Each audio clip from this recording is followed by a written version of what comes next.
Sagesse. Les enseignements de Rabbi Sachs en podcast par Laurent Beyer. Série Essai sur l'éthique. Parashat Teruma, le labeur de la gratitude. Texte traduit par Laurent Beyer. Il y a un principe important dans le judaïsme, une véritable source d'espoir et aussi l'un des principes structurants de la Torah. Dieu crée le remède avant la maladie. Des choses mauvaises peuvent arriver, mais Dieu nous a donné le remède si nous savons où le chercher. Ainsi, dans le livre de la vache rousse, Chukat, nous lisons le récit de la mort de Myriam et d'Aaron, et comment Moïse fut averti qu'il mourrait dans le désert sans avoir pu entrer en terre promise. C'est une rencontre terrifiante avec la mortalité. Mais avant tout cela, nous entendons d'abord parler de la loi de la vache rousse, le rite de la purification après le contact avec la mort. La Torah l'a placé ici pour nous assurer à l'avance que nous pouvons être purifiés après tout deuil. En fin de compte, la mortalité humaine ne nous empêche pas d'être en présence de l'immortalité divine. C'est la clé pour comprendre la parasha Teruma. Bien que tous les commentateurs ne soient pas d'accord, sa véritable signification est qu'elle est la réponse anticipée de Dieu au péché du veau d'or. En termes strictement chronologiques, elle n'a pas sa place ici. Elle, et Tetsavé, aurait dû apparaître après Kitissa, qui raconte l'histoire du veau. Elle est placée ici avant le péché pour nous dire que le remède existait avant la maladie, le tikkun avant le kilkul, la réparation avant la fracture, la rectification avant le péché. Pour saisir le sens de Teruma et du phénomène du Mishkan, du sanctuaire et de tout ce qui en découle, il faut d'abord comprendre ce qui s'est passé à l'époque du veau d'or. Ici, la Torah est très subtile et nous livre, dans Kitissa, un récit qui peut être compris à 3 niveaux bien différents. Le premier récit, et le plus évident, est que le péché du veau d'or était dû à un manque de leadership de la part d'Aaron. C'est l'impression accablante que nous recevons à la première lecture du chapitre 32 de l'Exode. Nous sentons qu'Aaron aurait dû résister aux clameurs du peuple. Il aurait dû leur dire d'être patient, il aurait dû faire preuve de leadership. Il ne l'a pas fait. Lorsque Moïse descend de la montagne et lui demande ce qu'il a fait, Aaron lui répond « Que mon Seigneur ne se courrouce point. Toi-même, tu sais combien ce peuple prompte au mal. Ils m'ont dit, fabrique-nous un Dieu qui marche à notre tête, puisque celui-ci, Moïse, l'homme qui nous a fait sortir du pays d'Égypte, nous ne savons pas ce qu'il est devenu. Et je leur ai répondu, qui a de l'or? Et ils s'en sont dépouillés et ils me l'ont livré. Je l'ai jeté au feu et ce veau en est sorti. Il s'agit d'un manquement à sa responsabilité. C'est aussi un acte spectaculaire de déni. Je l'ai jeté au feu et ce veau en est sorti.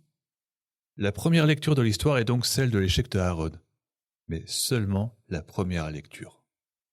Une lecture plus approfondie suggère qu'il s'agit de Moïse. C'est son absence du camp qui a créé la crise en premier lieu. Le peuple, voyant que Moïse tardait à descendre de la montagne, s'attroupa autour d'Aaron et lui dit « Allons, fais-nous un Dieu qui marche à notre tête, puisque celui-ci, Moïse, l'homme qui nous a fait sortir du pays d'Égypte, nous ne savons pas ce qu'il est devenu. » Alors l'Éternel dit à Moïse « Va, descends, car on a perverti ton peuple que tu as tiré du pays d'Égypte. » Le sous-entendu est clair. Descends suggère que Dieu disait à Moïse que sa place était avec le peuple au pied de la montagne et non avec Dieu au sommet. Ton peuple implique que Dieu disait à Moïse que le peuple était son problème, pas celui de Dieu. Il était sur le point de les renier. Moïse a prié Dieu de lui pardonner avec insistance, puis est descendu. Ce qui s'en est suivi est un tourbillon d'actions. Moïse est descendu, a vu ce qui s'était passé, a brisé les tables, brûlé le veau, mélangé les cendres à de l'eau et a fait boire le peuple, puis a appelé à l'aide pour punir les malfaiteurs. Il est devenu le chef au milieu du peuple, rétablissant l'ordre là où régnait le chaos un instant auparavant. Dans cette lecture, le personnage central est Moïse. Il avait été le plus fort des dirigeants forts. Le résultat, cependant, était que lorsqu'il n'était pas là, le peuple paniquait. C'est l'inconvénient d'un leadership fort. Mais vient ensuite le chapitre 33 de l'Exode, qui est l'un des plus difficiles de la Torah à comprendre. Il commence par l'annonce de Dieu que même s'il a envoyé un ange ou un messager pour accompagner le peuple pendant le reste de son voyage, lui-même ne serait pas au milieu d'eux parce que, je cite, « Tu es un peuple réfractaire, car je pourrais t'anéantir pendant le voyage. » Cela afflige profondément le peuple.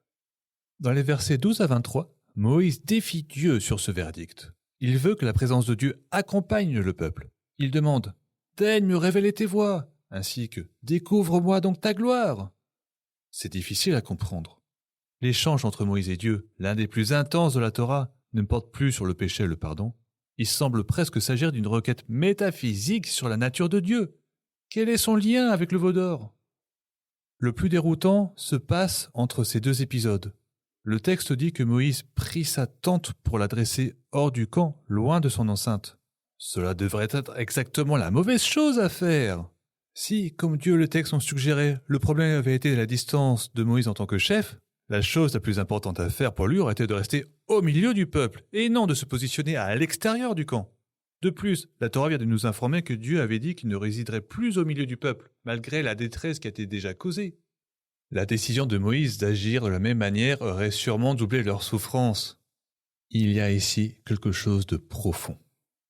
Dans ce chapitre 33, il me semble que Moïse entreprend l'acte le plus courageux de sa vie. Il dit en substance à Dieu, « Ce n'est pas ma distance qui est le problème, c'est ta distance. Le peuple a peur de toi. Ils ont été témoins de ta puissance écrasante. Ils t'ont vu mettre à genoux le plus grand empire que le monde ait jamais connu. Ils t'ont vu transformer la mer en terre sèche, faire descendre la nourriture du ciel et faire sortir l'eau d'un rocher. Lorsqu'ils ont entendu ta voix au mont Sinaï, ils sont venus me demander d'être leur intermédiaire. Ils ont dit « Que ce soit toi qui nous parles et nous pourrons entendre, mais que Dieu ne nous parle point, nous pourrions mourir. » Et ils ont fait un veau, non pas parce qu'ils voulaient adorer une idole, mais parce qu'ils voulaient un symbole de ta présence qui ne soit pas terrifiant. Ils ont besoin que tu sois proche. Ils ont besoin de te sentir non pas dans le ciel au sommet de la montagne, mais au milieu du camp. Et même s'ils ne peuvent pas voir ton visage, car personne ne le peut, laisse-les au moins voir un signe visible de ta gloire. C'est là, me semble-t-il, la demande de Moïse à laquelle la paracha de cette semaine est la réponse. Et ils me construiront un sanctuaire pour que je réside au milieu d'eux. C'est la première fois dans la Torah que nous entendons le verbe « shachana » qui signifie habiter, être en relation avec Dieu. En tant que nom, il signifie littéralement « un voisin ». De là vient le mot-clé du judaïsme post-biblique « shechina », qui signifie l'immanence de Dieu par opposition à sa transcendance, Dieu comme celui qui est proche, l'idée audacieuse de Dieu comme un voisin proche. En termes de théologie de la Torah, l'idée même d'un mishkan, d'un sanctuaire d'un temple, d'une demeure physique pour la gloire de Dieu, est profondément paradoxale. Dieu est au-delà de l'espace, comme le roi Salomon l'a dit lors de l'inauguration du premier temple. « Voici, les cieux et les cieux des cieux ne peuvent t'entourer, combien moins cette maison ?» Ou, comme Isaïe l'a dit au nom de Dieu, « Le ciel est mon trône et la terre mon marchepied. Quelle est la maison que vous pourriez me bâtir, le lieu qui me servirait de résidence ?» Selon les mystiques juifs, Dieu ne réside pas dans un édifice, mais plutôt dans le cœur des bâtisseurs qui l'ont construit. Et ils me construiront un sanctuaire pour que je réside parmi eux. Parmi eux, et non en lui. Mais comment cela se produit-il ? Quel acte humain fait que la présence divine habite le camp, la communauté ? La réponse est le nom de notre paracha Teroma, qui signifie un don, une contribution. Comme il est écrit, « L'Éternel parla à Moïse et dit, « Invite les enfants d'Israël à me préparer une offrande de la part de quiconque qui sera porté par son cœur. Vous recevrez mon offrande. » Ce moment allait marquer un tournant dans l'histoire juive. Jusqu'alors, les Israélites avaient bénéficié des miracles et des délivrances de Dieu. Il les avait fait passer de l'esclavage à la liberté et avait accompli des miracles pour eux. Il n'y avait qu'une chose que Dieu n'avait pas encore faite, à savoir donner aux Israélites la possibilité de rendre quelque chose à Dieu. L'idée même semble absurde. Comment pouvons-nous, nous les créatures de Dieu, rendre quelque chose à Dieu qui nous a créés ? Tout ce que nous avons est à lui. Comme l'a dit David, lors de la réunion qu'il a convoquée à la fin de sa vie pour lancer la construction du temple, « C'est de toi que viennent la richesse et l'honneur. C'est toi qui domines sur toutes choses. Qui suis-je et qui est mon peuple pour que nous puissions donner aussi généreusement ? Tout vient de toi et nous ne t'avons donné que ce qui vient de ta main. » C'est là, en fin de compte, la logique du Mishkan. Le plus grand don que Dieu nous a fait est la capacité de lui donner. D'un point de vue judaïque, cette idée est pleine de risques. L'idée que Dieu puisse avoir besoin de dons est proche du paganisme et de l'hérésie. Pourtant, connaissant le risque, Dieu s'est laissé persuader par Moïse de faire reposer son esprit dans le camp et de permettre aux Israélites de lui donner quelque chose en retour. Au cœur de l'idée du sanctuaire se trouve ce que Louis Hyde a magnifiquement décrit en 1983 comme le labeur de la gratitude. Son étude classique, le don, examine le rôle du don et de la réception de cadeaux, par exemple dans les moments critiques de transition historique. Il cite l'histoire talmudique d'un homme dont la fille était sur le point de se marier, mais à qui on avait dit qu'elle ne survivrait pas jusqu'à la fin de la journée. Le lendemain matin, l'homme rendit visite à sa fille et vit qu'elle était toujours en vie. À leur insu, lorsqu'elle raccrocha son chapeau après le mariage, sa broche transperça un serpent qui, autrement, l'aurait mordu et tué. Le père voulut savoir ce que sa fille avait fait pour mériter cette intervention divine. Elle répondit « Un pauvre homme est venu frapper à la porte hier. Tout le monde était si occupé avec les préparatifs du mariage qu'ils n'ont pas eu le temps de s'occuper de lui. J'ai donc pris la part qui m'était destinée et je la lui ai donnée. » C'est cet acte de générosité qui fut la cause de sa délivrance miraculeuse. La construction du sanctuaire revêtait une importance fondamentale, car elle offrait aux Israélites la possibilité de donner à Dieu. Plus tard, la loi juive a reconnu que le don fait partie intégrante de la dignité humaine en édictant une décision remarquable selon laquelle même une personne pauvre qui dépend entièrement de la charité est néanmoins obligée de la donner. Se trouver dans une situation où l'on ne peut que recevoir et non donner, c'est manquer de dignité humaine. Le Mishkan est devenu la demeure de la présence divine parce que Dieu a spécifié qu'il ne devait être construit qu'à partir de contributions volontaires. Le don crée une société gracieuse en permettant à chacun d'entre nous d'apporter sa contribution au bien commun. C'est pourquoi la construction du sanctuaire était le remède au péché du veau d'or.